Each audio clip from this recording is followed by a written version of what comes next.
Speak. Prosody rate equals 90%. Discover the tragic story of ZOE PORPHYROGENITA, the Byzantine empress who challenged her husband and paid a terrible price. What secrets hid your rebellion? Subscribe and activate the bell so as not to miss anything. Imagine ZOE, a woman born in the imperial purple, daughter of a Byzantine emperor. From her crib, luxury and power surrounded her. But life in court, with its intrigues and its dangers, was not a fairy tale. ZOE, intelligent and ambitious, knew how to navigate between political storms, weaving alliances and facing enemies to ensure their position. His beauty, the chronicles say, was legendary, a weapon as powerful as any sword. His path to power was not easy. Strategic marriages, palatial conspiracies. ZOE learned to play the game of power with mastery. It was not a simple decorative figure. She was a woman with an acute mind and an iron will, capable of making crucial decisions that influenced the destiny of the Byzantine Empire. Its influence extended beyond the walls of the palace. His legacy is complex and fascinating. Some remember her as a ruthless figure, a manipulator who used her beauty and cunning to achieve her goals. Others see her as a capable ruler, a woman who challenged the conventions of her time and left an indelible mark on the history of Byzantium. Be that as it may, its history is a testimony of the strength and complexity of women in power during a turbulent era. But what happened in the Byzantine Empire during ZOE's life? Imagine an empire that, despite its past greatness, began to show cracks. Imperial power, and unquestionable, was weakened by constant internal struggles, palatial conspiracies, and the pressure of external enemies. The imperial coffers, once full, were emptied by the expensive wars and rampant corruption. The Byzantine society, divided between rich and poor, was in a state of growing instability. Muslim conquests in the east continued advancing, reducing the influence of the empire. The loss of key territories meant a decrease in income and military power. Meanwhile, in the west, the growing power of Normans in Italy represented a constant threat to the safety of Byzantine borders. It was a period of uncertainty, where the survival of the empire itself seemed to be at stake. This context of decay and fragility is the scenario in which ZOE had to navigate to achieve power. The Byzantine political system, with its intricate network of intrigues and alliances, had become even more volatile. The succession to the throne was a perpetually uncertain issue, with rival suitors fighting for power. The noble families, each with their own agendas, competed fiercely for the influence in court. This climate of political instability further hindered the effective government of the empire, aggravating the existing crisis. Imagine ZOE, a bright-eyed girl, growing in the heart of the Byzantine Empire. His world was a mixture of luxury and danger, of imperial splendor and palatial intrigues. Since childhood, she was surrounded by servants, educators, and members of the high nobility. His life, although privileged, was not exempt from the political complexities that defined the empire. His education was rigorous, typical of a future empress. He learned classical Greek, literature, history, music, and, of course, the arts of the court.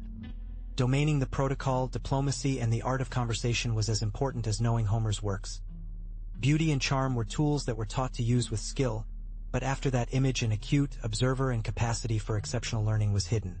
Beyond the formal lessons, ZOE learned to navigate the complex world of the Byzantine court. He observed alliances and rivalries, conspiracies and gossip, demonstrations of power and struggles for influence. From an early age, he understood that life in court was a political chess game, where each movement had high-reach consequences. His childhood, although luxurious, was a survival school. But life in the palace was not just games and laughs. The time comes when your position, as the daughter of an emperor, made you a key piece in the political game. They married you with Romans 3 Argiro, a man much greater than you, a cunning and pragmatic emperor, at a marriage of convenience, a union destined to consolidate power and ensure the stability of the empire. For you, it was the beginning of a new stage, full of unknowns and challenges. He, a tan man in political battles, looked at you with a mixture of interest and calculation. It was not a romantic love, that was clear. It was a strategic alliance, a way to ensure its legacy and the stability of the throne. For him, you were a political tool, a fundamental piece in his power game. But you, with your youth and your intelligence, had your own ambitions. Prosody / speak. Speak, the prosody rate equals 90%. Your marriage was a political act that sealed alliances and ensured the stability of the empire, at least for a while. But behind the walls of the palace, life was not as simple as it seemed. Luxury and power concealed intrigues, rivalries, and constant dangers that lurked in the shadows. Your youth and beauty became a double-edged sword in this complex power game. Your marriage to Romans III was not a fairy tale. He was an older, ambitious, and without direct man.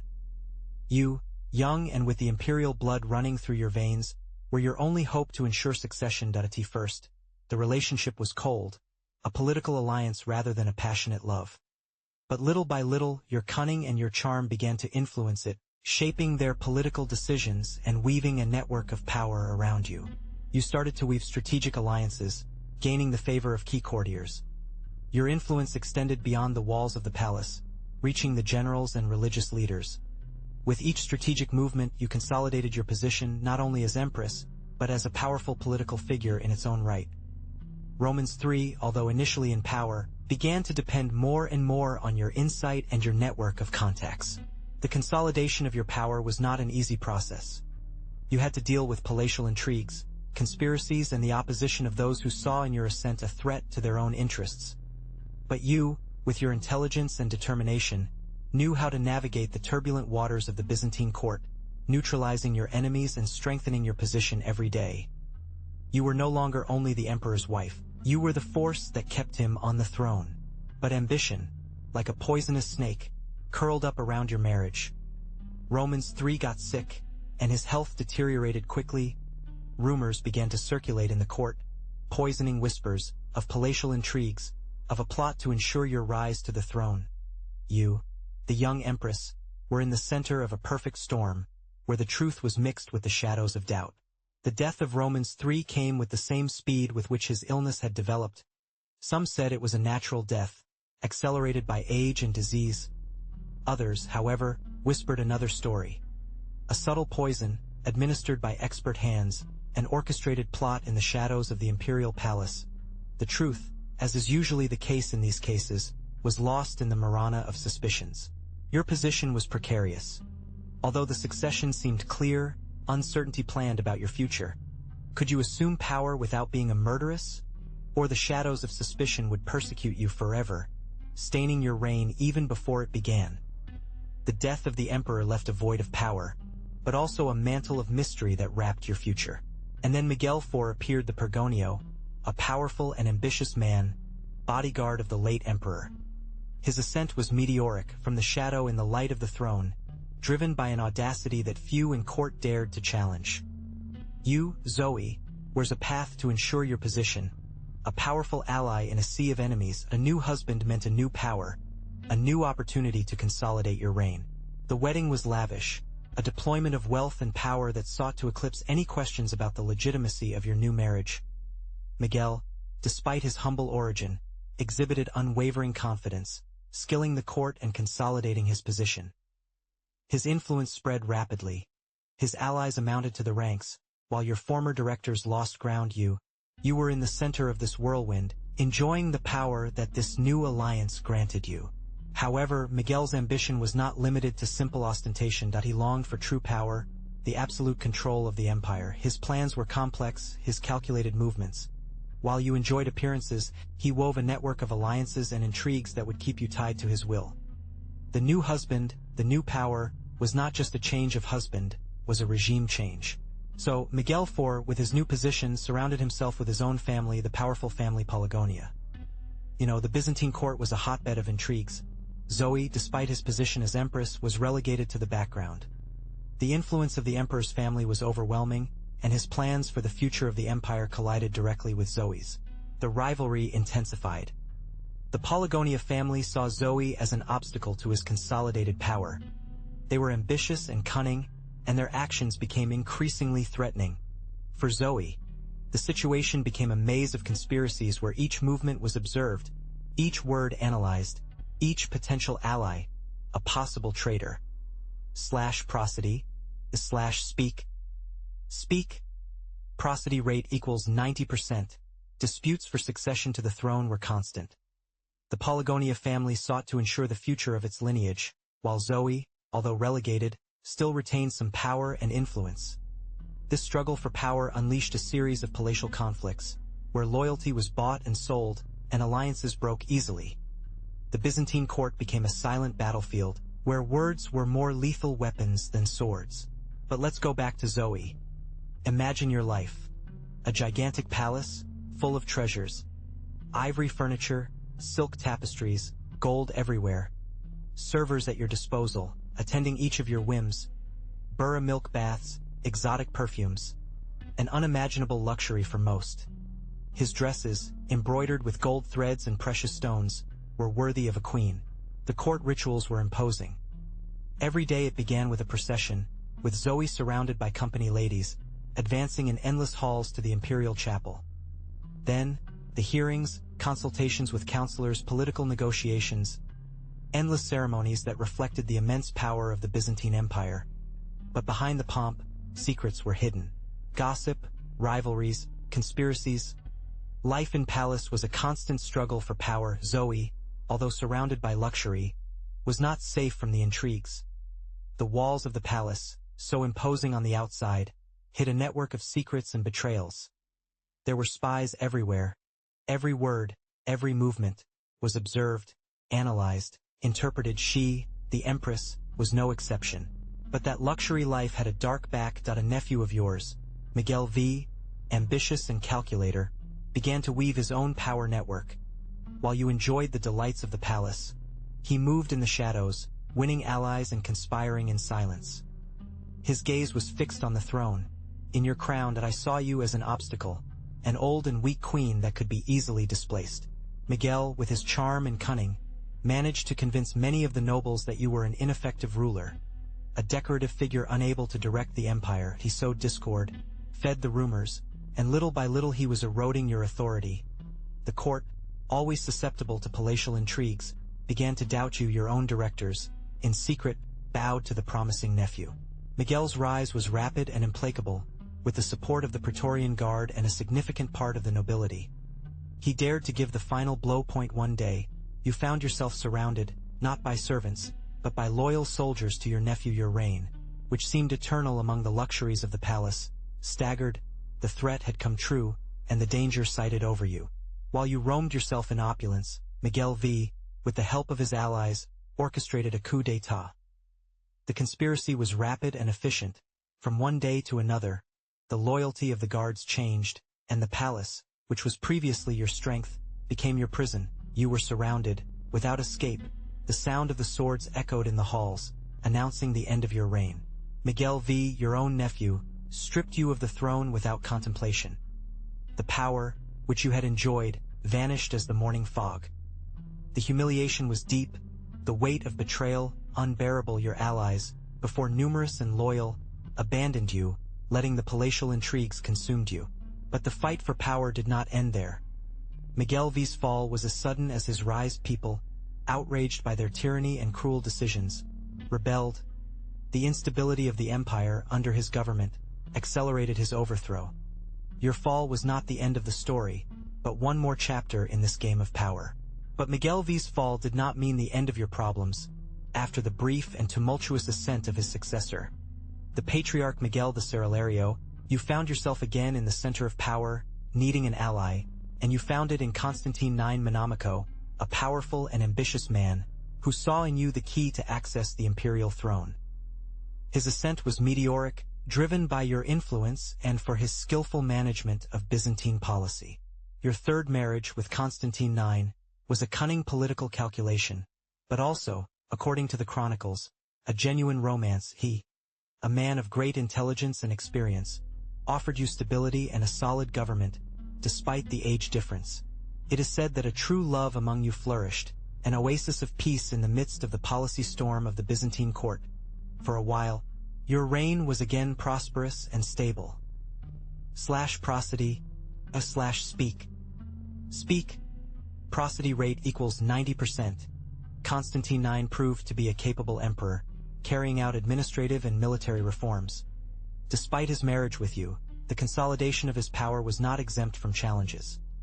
The shadow of the palatial intrigues and the power struggles were still present, but with him by your side, you managed to stay on the throne for several years, enjoying a period of relative tranquility and a love that, at least in appearance, seemed sincere and lasting. But the story, as you know, is full of unexpected turns. Thus you came to the reign of Constantine IX Monomico, a man much greater than you, but who needed you to consolidate his power. He, an experienced administrator, focused on the reforms of the empire. While he dealt with administration and finance, you, despite your age, continued to exert a great influence on the court. Your experience and your knowledge of the political game were invaluable. Constantine, intelligently, did not relegate you to the background. I knew that your support was crucial, not only for your legitimacy as Empress, but for your network of contacts and your acute political intuition. It allowed you to participate in important decisions, although discreetly, avoiding any direct confrontation with the aristocracy or with the church. Your influence extended to the appointments of high positions and the granting of favors. Although Constantine held formal power, it was evident that your advice weighed a lot in their decisions. You skillfully managed alliances and rivalries, ensuring the stability of the empire, at least for a while. The administrative reforms promoted by Constantine found in you a strategic ally and an efficient executor. But your position, although apparently safe with Constantine, was precarious. The Byzantine nobility, accustomed to power, did not see with good eyes a woman governing. Even if she was the Empress, murmurs of conspiracy began to circulate in the courts, whispers of a change of power, of a new emperor that would dethrone you and relegate you to the background, perhaps even to jail. Some powerful nobles, resentful of your ascent and that of Constantine, began to weave a network of secret alliances. They gathered in clandestine places, their hidden faces after the veil of the night, planning your fall. It was rumored with bribes, promises of wealth and power in exchange for your overthrow. The danger was real, palpable, a sword suspended on your head. The threat was not limited to the nobles. Even inside the palace, there were those who saw you as a usurper, an obstacle to their own ambitions. Some of your own guards, corrupted by the promises of the conspirators, could betray you at any time. Your life hung from a thread, a woven thread with betrayal, intrigue, and thirst for power. So, there you were, surrounded by enemies. The accusations of betrayal began to rain on you as stones. You were accused of conspiring against Constantine, of seeking power through illegitimate means, of wanting to destabilize the empire. Was it justice or elaborate revenge by those who saw your reign as an affront to tradition? Your allies, before numerous, began to desert you. The fear of the power of your enemies, and to its influence on the court, was greater than the loyalty to an empress who, despite his efforts, did not manage to silence the voices that accused her of excessive ambition. The slander machinery was launched, and every day new and more serious accusations came to you. The pressure was unbearable. Each whisper, every look, each word seemed to confirm the guilt attributed to you. The trial, an organized farce for your conviction, was approaching. You faced the possibility of losing everything. Your position, your freedom, even your life. Would you have miscalculated your movements? Or were you a victim of a much larger conspiracy than you could imagine? The trial began. You sat at the pump, the look fixed on the accusers. His testimonies were a cataract of lies, every word stabbed to the honor that you had defended so much. They talked about false letters, secret meetings, alliances with enemies of the empire. Everything was a farce, you knew it, but the evidence seemed to stack against you, meticulously built to destroy you. But you weren't quiet. Your defense was a whirlwind of arguments, a relentless refutation of each accusation. You knew the political game, you had played for years, and now you used it to defend your life. You remembered alliances, denied encounters, questioned the credibility of the witnesses, exposing their hidden motivations and lies. Prosody, speak. Speak to prosody rate equals 90%. Some witnesses, pressured by your defense and the evidence you presented, began to doubt. His stories staggered, his words lost strength. The truth, although obscured, began to shine through the tangle of lies. But the situation remained precarious. The power of your enemies was immense, and his desire to see you fall unwavering. But his lies were not enough. They took you to a dark, wet cell, where the stench and mold and fear wrapped you like a shroud. The first blow fell on your back, a whipping that made you scream, a sound drowned by the cough that caused you to dust. You felt hot blood to travel your skin, mixing with the cold sweat of terror. Day after day, torture continued. Hunger carcomed, thirst burned you, and pain became a constant partner. They forced you to witness horrible scenes, to listen to heartbreaking shouts, to feel how hope vanished with each dawn that brought with it a new round of suffering.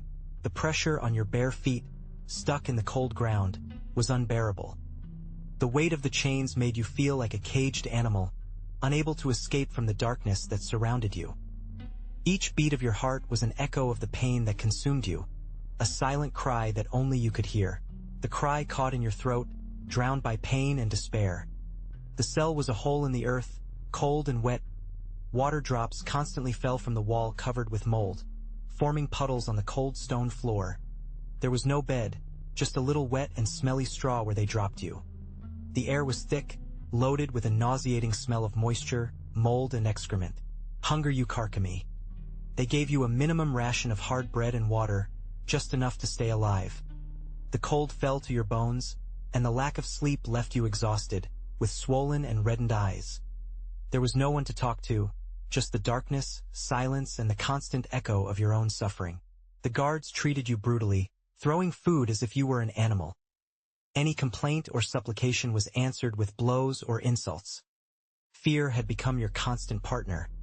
Each shadow seemed like a threat. Each sound made you jump. Despair was an unbearable weight that oppressed your chest. Exile separated you from everything you knew.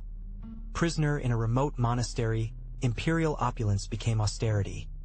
The silks and jewels were replaced by coif fabrics and the company of nuns, whispers and prayers instead of the palatial intrigues. Loneliness became your faithful companion, a shadow that followed you for the desolate cloisters. The echo of your orders, once resonant in court, now just a whisper lost in the wind. The power, that sweet poison that once flowed through your veins, faded like the morning fog. Your influence, once omnipresent, was reduced to nothing.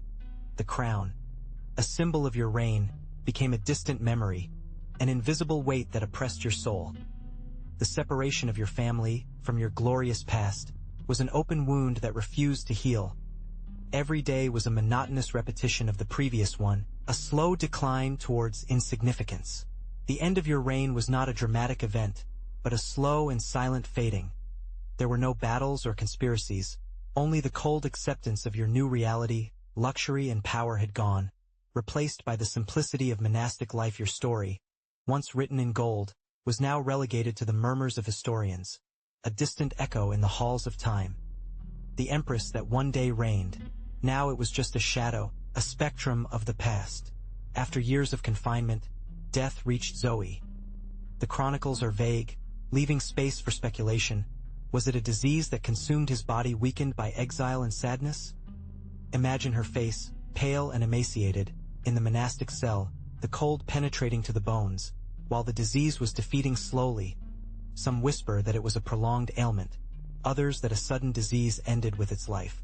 But the story, always ambiguous, also speaks of a more gloomy ending. Can you imagine a conspiracy, a murderous hand that forever silenced the rebel Empress? Perhaps a subtle poison, administered by those who feared their possible return to power. Think of the mystery that surrounds his death, in the absence of concrete details, in the shadows that hide the truth.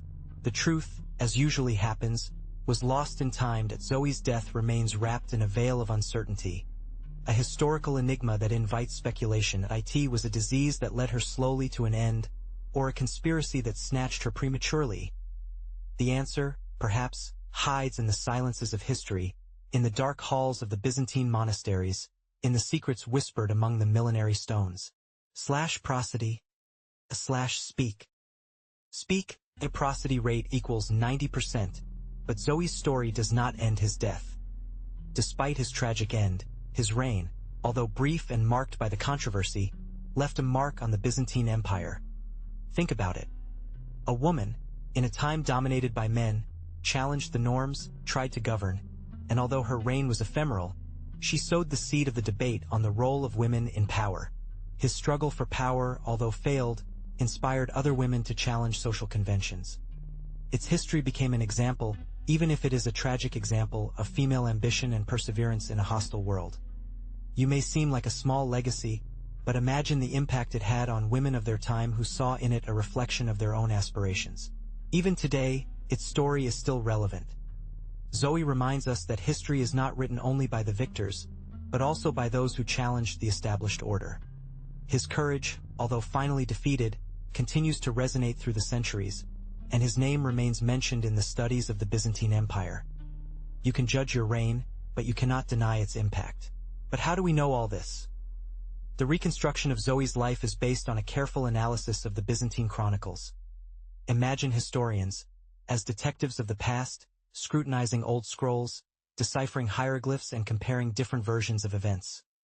Each line, every detail, becomes a piece of the puzzle of his life, a life full of palatial intrigues and political decisions that changed the course of the empire. The chronicles, written by monks, courtiers, and even enemies of the Empress, offer diverse perspectives, sometimes contradictory. Some present her as an ambitious and cunning woman, capable of manipulating her husbands and rivals to maintain power. Others paint her as a victim of circumstances, a woman trapped in a ruthless political game. You decide which version convinces you more, based on the tests we present to you. The reconstruction of your life is not a simple task. There are lagoons in information, contradictory details and biases evident in the sources. It is here where the historian's work becomes crucial. He must compare, analyze, and contextualize, trying to separate the truth from the legend, the reality of propaganda. Remember that each source has its own history, its own agenda, and that is why it is vital to have a critical look. So, returning to ZOE, can you imagine how Byzantine artists represented it? His image, embodied in mosaics, icons, and enlightened manuscripts, was not simply a portrait. It was a political statement, a way of perpetuating its legacy, or even of manipulating it. Think of colors, materials. Gold, symbol of imperial power, the deep blue of the sky, representing divinity, all carefully chosen to convey a message. In some representations, it appears with imperial attributes. A crown, a scepter, perhaps even with her husband. But observe carefully. Does your gaze reflect submission or a force contained? The position of his hands, the subtle game of lights and shadows on his face. The Byzantine artists were teachers in nonverbal communication. Every detail, even the slightest wrinkle in her dress, could speak volumes about her power, her suffering, her story. It is fascinating how, through art, we can glimpse the complexities of its personality. Not only a powerful empress, but also a woman who experienced betrayal and oppression. ZOE's images are not simply historical portraits. They are windows towards a human history, full of drama, intrigue, and power. And you, what do you see in them? What tell you those looks, those gestures, those seemingly insignificant details? But how did ZOE compare with other emperatresses of his time? Unlike many who acted as decorative figures, ZOE was a key player in the complex Byzantine political game. Her ambition and cunning led her to marry emperors, manipulate successions, and sometimes govern the empire. Think of the women of the European courts of the time. Many had limited power, confined to the private sphere. ZOE, however, challenged those rules. His role in history is complex. While some see her as a ruthless manipulator, others consider her an exceptionally intelligent woman who sailed a world dominated by men with a surprising ability. Considers the influence he had on political decisions, his role in imperial succession, and the way in which his image was carefully cultivated to project power. He was not simply a wife. It was a political force in itself. Prosody, or speak. Speak. Prosody rate equals 90%, compared to Western emperatresses of the time. ZOE stands out for its greater degree of direct involvement in the government. While others could exert influence through palatial intrigues, ZOE actively involved in administration and political decision-making. Its history forces us to reconsider the traditional roles of women in history and recognize their agency, even in a context as patriarchal as the Byzantine Empire of the 11th century. But how do writers see it today? ZOE, the woman who challenged power, has inspired many authors in historical novels. It is sometimes presented as a victim, a woman trapped in a network of political intrigues that overcome her. Other times, they portray it as an ambitious and calculating figure, a woman who used her intelligence and her beauty to ascend in the imperial court, even if that meant playing a dangerous game. The key is how these aspects are balanced in each story. Imagine for a moment a novel that explores its relationship with Miguel, showing the tension between love, ambition, and betrayal. Or perhaps one that deepens the consequences of their actions, showing the price he paid for his rebellion. These literary interpretations allow us to explore different facets of your personality and better understand the complexities of your life in the Byzantine court. Each author contributes their own perspective, enriching our understanding of this fascinating historical figure. In short, the literary figure of ZOE Porphyrogeniта is a mirror that reflects the different interpretations that history allows. She is a woman who has transcended her time, becoming a rich and complex character, subject to multiple readings and adaptations. You can decide what image you move the most, what facet of your life is more intriguing. Literature offers us that possibility, that freedom of interpretation. But beyond the feather of the authors, what real impact had ZOE on the Byzantine Empire? His reign, although brief, was marked by administrative reforms. He struggled to stabilize the economy, something vital in such a vast and complex empire. Imagine the pressure, the need to make crucial decisions for the well-being of millions of people under their command. She faced that challenge, trying to improve the life of her subjects. The fiscal reforms that it promoted sought to relieve the burden on the peasants and strengthen the imperial coffers. Think of the necessary changes to manage such an extensive empire, the complexity of taxes, the need for a fair and efficient system. She tried to modernize it, an immense challenge in a world without the technology we know today. His political legacy is complex. Some see her as a capable ruler who tried to improve the conditions of her people despite adversities. Others criticize her for her weaknesses and the consequences of her political alliances. But, regardless of your opinion, what is undeniable is that his reign left a mark on the history of the Byzantine Empire. His figure, despite all personal drama, represents a struggle for power in a fascinating historical context. But his reign was not only defined by the administration. For you, understanding ZOE implies understanding his deep religious faith. Imagine the opulence of the Byzantine court, the golden mosaics, the incense, and ZOE, immersed in the Orthodox liturgy, seeking comfort and, perhaps, divine legitimacy for its power. Remember that religion was not just a personal issue for her. It was a political tool. His public devotion, his sponsorship of churches and monasteries, were demonstrations of power and legitimacy. It was a way to connect with the people, to present themselves as a pious and fair ruler, backed by the divine will. Think about the weight of the crown, in palatial intrigues, in the constant struggle for power. For ZOE, faith was probably a shelter, a peace space in the midst of chaos. But it was also a tool, an instrument to consolidate its position, to justify its actions and to gain the loyalty of the population. But behind the imperial brightness, what secrets did ZOE hide? You imagine the Empress, surrounded by courtiers, but thinks in the moments alone, in the palatial intrigues that surely harassed her. We talk about power, conspiracies, rivalries fierce by the emperor's favor. The walls of the palace, mute witnesses of their joys and suffering, kept secrets that history has only partially revealed. Her marriage to Miguel IV, a much older man than her, was plagued with tensions. Imagine conversations in your private rooms, cold formality, lack of affection, maybe even fear. She, an intelligent and ambitious woman, probably longed for more than a purely ceremonial role. His private life was a battlefield where politics and affection mixed dangerously. Prosody? Speak. Prosody rate equals 90%. After Miguel's death, his relationship with Miguel V, his nephew, was not exempt from conflicts either. He saw her as a threat, a powerful woman who could snatch the throne. Think of the furtive looks, in the tense meetings in the halls of the palace, in the constant game of power that was developed between them. A game that, as you know, ended with ZOE claiming his right to the throne and the subsequent fall in disgrace of his nephew. Imagine ZOE now, not in the cold walls of a Byzantine palace, but on the big screen. You imagine it played by a modern actress. Its history, full of power, betrayal, and survival, is a magnet for screenwriters and directors. Although it is not as well known as other historical figures, its life offers a fascinating drama, with palatial intrigues and passionate romances. His story has inspired artists to explore the complexities of female ambition in a world dominated by men. Think of historical novels that could be inspired by your life. A love and power story, of betrayal and revenge, written with a modern language that caught you from the first page. How do you think your character would be represented? How a ruthless villain or a tragic hero? The ambiguity of her historical figure makes her perfect for a good novel, right? Perhaps in the future you see a television series set in the Byzantine court, with ZOE as the protagonist. What actors would you like to see interpreting it? A time production with costumes and impressive scenarios, which transport you to the 11th century. His struggle for power, their alliances and betrayals would give for a complex plot full of unexpected turns. Would you like to see such a story on your screen?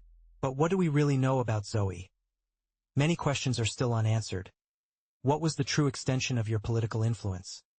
Some historians believe that their role was much more active than is reflected in official chronicles, handling threads from the shadows. Imagine ZOE not only as a decorative figure, but as a cunning strategist weaving alliances and manipulating events. How much truth is hidden behind the official versions of his life, and how much was silenced to protect the image of the empire? The exact nature of his relationship with his successive husbands is also a mystery. Was it a marriage of convenience, a union based on love, or a combination of both?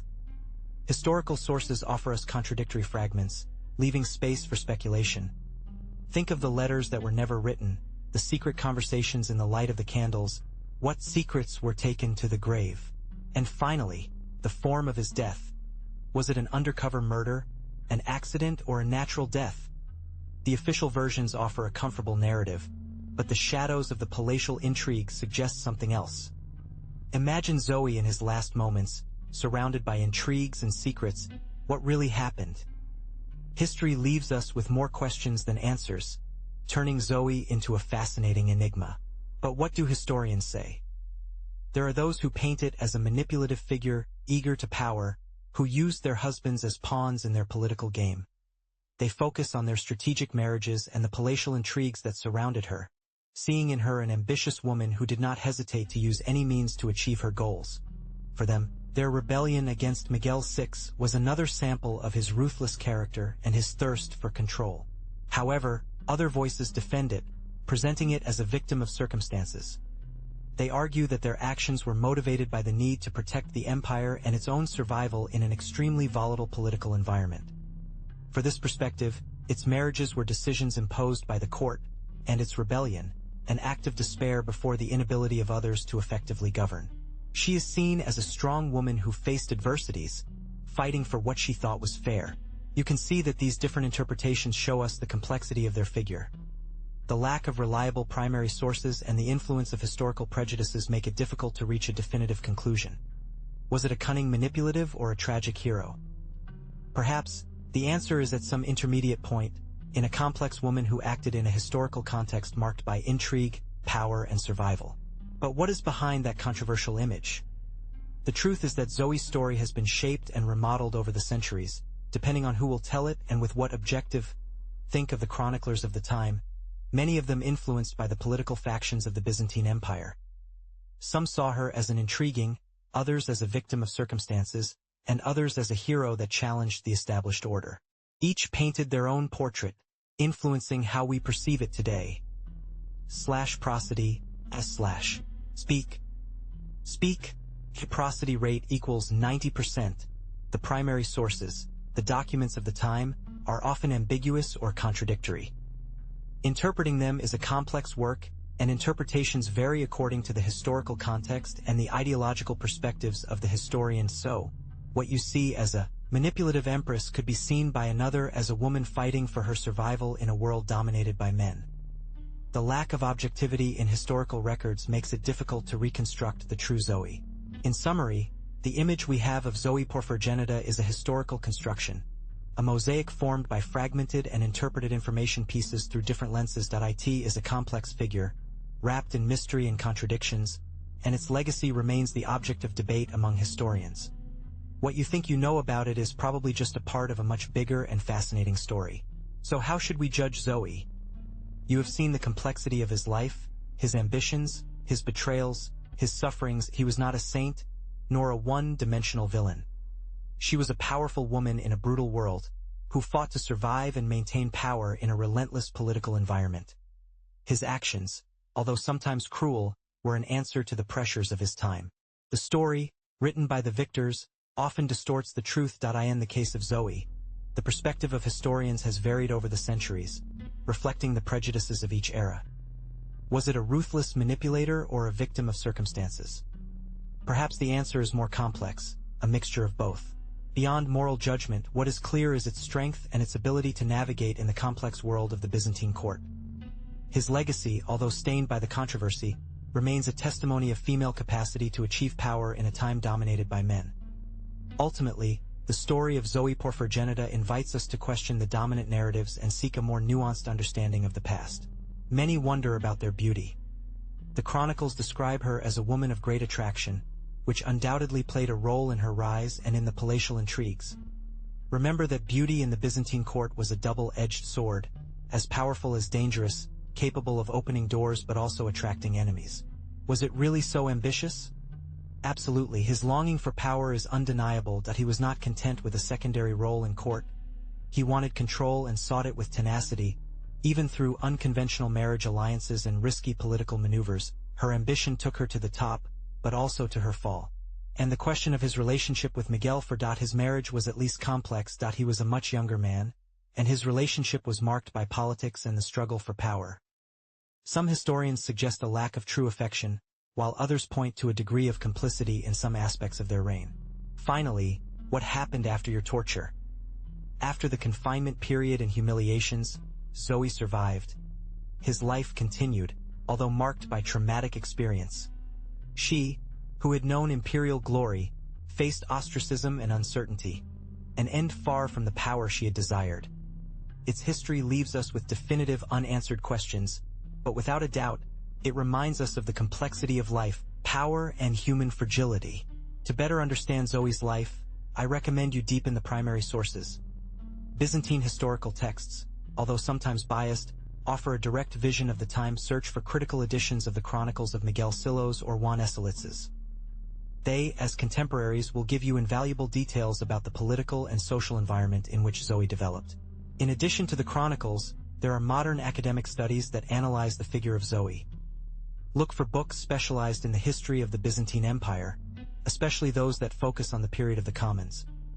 Many authors have dedicated chapters or even whole books to unravel their life and reign, offering different interpretations of their actions. You can also find academic articles in specialized magazines of medieval and Byzantine history.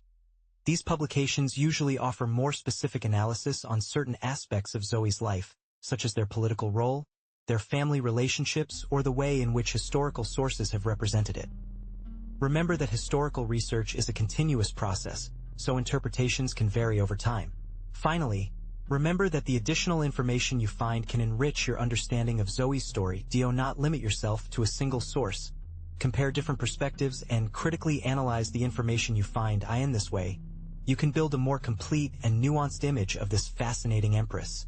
/prosody /speak. Speak. Prosody rate equals 90%. And now, something very important. This video would not have been possible without the help of a lot of people. I want to thank everyone who helped me with the investigation, from the search for primary sources to data verification. Your dedication has been fundamental for the historical precision of this work. Without you, ZOE's story would have become incomplete. I also want to thank those who contributed their specialized knowledge, especially to Name of the Expert 1 for his valuable information about the Byzantine iconography and Name of the Expert 2 for his help with the translation of ancient texts. Your experience has greatly enriched the content of the video. And, of course, thanks to you for dedicating your time to watch this video. Your support is what motivates me to continue creating historical content, and I hope you enjoyed learning about the fascinating life of ZOE Porphyrogenitta, a woman who challenged her time and left an indelible mark on the history of the Byzantine Empire. And speaking of future videos, I have a lot of ideas. You already know that I am passionate about Byzantine story, so prepare for more fascinating stories. In the next video, we will explore the life of Anna Komnena, a Byzantine princess who wrote an incredibly detailed historical chronicle. We will see how his vision of history influenced the perception we have today of that period. Then, we will enter the world of Byzantine emperors, specifically in the reign of Justinian I, known for its ambitious legal construction and coding program. It will be a trip through the grandiosity of Constantinople and the complexity of his empire. And if you like palatial intrigues, don't miss the video about the fall of the Byzantine Empire. We will analyze the causes of its end, internal struggles and external threats that ended one of the most powerful empires in history. It will be a deep and exciting analysis. And speaking of fascinating stories, what do you think if we deepen in Zoe's life? Not to miss any detail of its tragic story, subscribe to my channel. Thus, you will make sure to receive a notification every time you upload a new video. Remember that there is much more to discover about the Byzantine Empire, and Zoe is just the beginning. In addition to subscribing, I encourage you to leave a comment. What do you think of the story so far? Do you have any theory about what could happen to Zoe? I would love to read your opinions and participate in a conversation with you. Your comments help me create even better content. And finally, but not least, share this video with your friends. If you liked Zoe's story, surely they will love. Help me reach more people passionate about history, Byzantine culture, and the stories of powerful women. Let's spread knowledge together. Remember that Zoe was not only Empress, but a cultured woman and with great interest in the arts. Imagine the luxurious mosaics that decorated their palaces, the impressive Byzantine churches where he attended Mass, and the splendor of the jewels that adorned their clothes. Think of the enlightened manuscripts that it surely had at your disposal, with golden letters and detailed biblical scenes. All that luxury, however, contrasted brutally with the suffering that would come later. The palatial intrigues were constant in the Byzantine court. Visualize the secret meetings, the furtive looks, the conspiracy whispers among the courtiers. Imagine the weight of the crown on his shoulders, the constant pressure of maintaining power in such an unstable environment. It must have been a whirlwind of alliances, betrayals, and power games, where each movement had unpredictable consequences. After his exile and imprisonment, he thinks of the rawness of his cell, probably cold and wet, very different from the luxury to which he was accustomed. Visualizes the loneliness and fear that was besieged, the weight of her past and the uncertainty of her future. You may imagine the rough texture of the stone walls, the sound of the few sun rays that were leaked by a small window. And finally, imagine the contrast between the opulence of his previous life and the hardness of its end. Think about the portraits that were made of it, before and after its fall. How is your suffering reflected in your eyes? How is the imperial greatness represented, and the humiliation he suffered? I hope you enjoyed learning about Zoe's life. If you liked, like and subscribe for more fascinating stories. What did you think of your courage in the face of adversity? /prosody/speak